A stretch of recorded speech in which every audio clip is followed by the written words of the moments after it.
যারা ভুল ধরিয়ে দিয়েছেন তাদের জন্য আমি আমার মন থেকে দোয়া করছি। যদি তারা পিতার মতো ভাইয়ের মতো আমাকে ভুল ধরিয়ে দিয়ে থাকেন, ইনশাআল্লাহ তাআলা ভবিষ্যতে আমার পক্ষ থেকে যে কোনো ভুল হলে আমি ইমিডিয়েটলি শুধরে নেব ইনশাআল্লাহ। কারণ আমি উম্মাহকে ভালোবাসি, আল্লাহকে ভালোবাসি, তার রাসূলকে ভালোবাসি, তার দ্বীনকে ভালোবাসি। কখনোই আমার ইন্টেনশন ছিল না যে আমার দ্বারা নবী সাল্লাল্লাহু আলাইহি ওয়াসাল্লামের শানের খেলাফ কিছু হবে।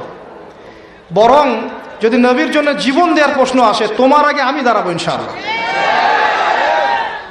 তোমার আগে আমি সামনের কাতারে দাঁড়াবো ইনশাআল্লাহ, যদি নবীর জন্য জীবন দেওয়ার প্রশ্ন আসে। একজন লিখেছে, আমি নাকি বলেছি যে নবী সাল্লাল্লাহু আলাইহি ওয়াসাল্লাম নবী হওয়ার যোগ্যই ছিলেন না। নাউযুবিল্লাহ। আল্লাহর কসম করে বলছে, এই কথা জীবনে আমি কথা বলিনি।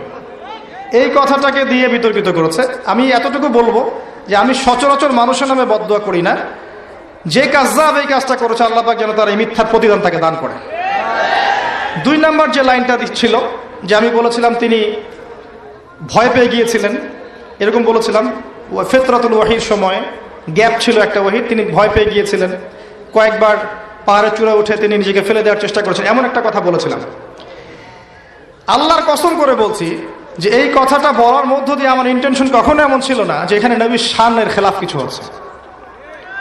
এবং এই কথাটা বলার জন্য আমি প্রকাশ্যে স্ট্যাটাস দিয়ে সবার কাছে ক্ষমাও চেয়েছি। তবে এতটুকু জানা উচিত যে কথাটা আছে কোথায় বা কোত্থেকে বলা হয়েছে। আপনি এই যে সিরাতের যে বইগুলোর নাম বললাম, ম্যাক্সিমাম সিরাতের বইয়ের মধ্যে এই গল্পটা আছে।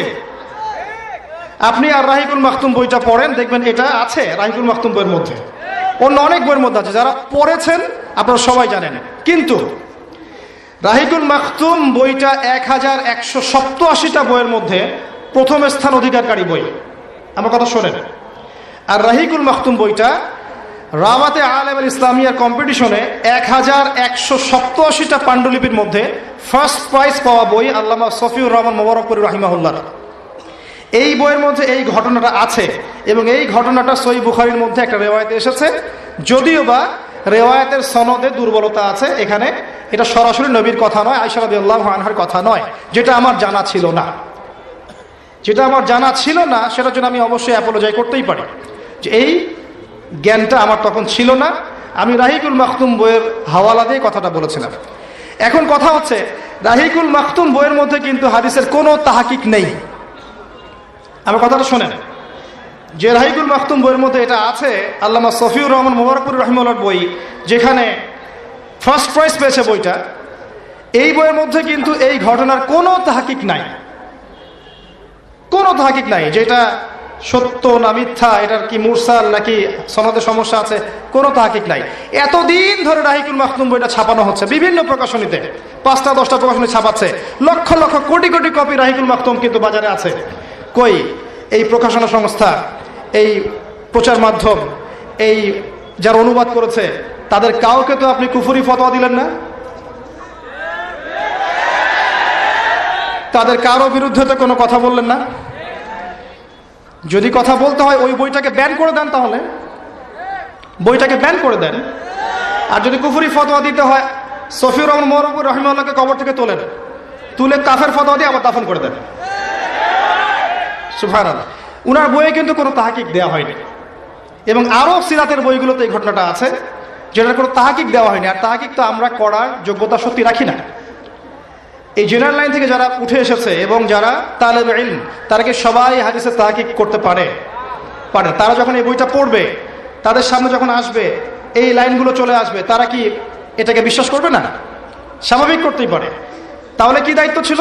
যে এটাকে কাছে ডেকে নিয়ে বুঝিয়ে দেয়া যে আসলে এই হাদিসটার সনদে এই সমস্যা আছে, এখানে এই সমস্যা আছে, এখানে সমস্যা আছে, এটা থেকে ফিরিয়ে নেওয়া।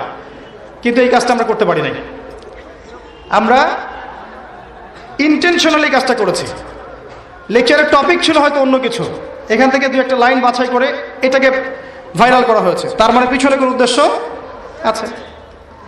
তারপরেও আমি পাবলিকলি সবার সামনে, আমি এমন মানুষ নই যিনি ভুলের উপর অটল থাকতে পারি, পাবলিকলি সবার সামনে, আপনাদের সবার সামনে সবাইকে সাক্ষী রেখে, আল্লাহকে সাক্ষী রেখে আমি আমার বক্তব্যের ভুল স্বীকার করছি। যেখানে শব্দ চয়নে হয়তো আমার ভুল হয়ে গেছে, এটা একটা মানুষের পক্ষে হতেই পারে, যে এই চেয়ারে বসেছে তার পক্ষে শব্দ চয়নে মিস্টেক, স্লিপ অফ টাং হতেই পারে। আপনারাও আপনাদের ইতিহাস ঘেটে দেখেন যে স্লিপ অফ টাং সমস্ত লেকচারারদের হয়েছিল কিনা কখনো কখনো। ওগুলোকে যদি মার্ক করে করে জনসম্মুখে আমি মানুষকে হ্যাসেল করার চেষ্টা করি, তাহলে উম্মার উপকারের জায়গায় ক্ষতি হয়ে যাবে। যখন নবীর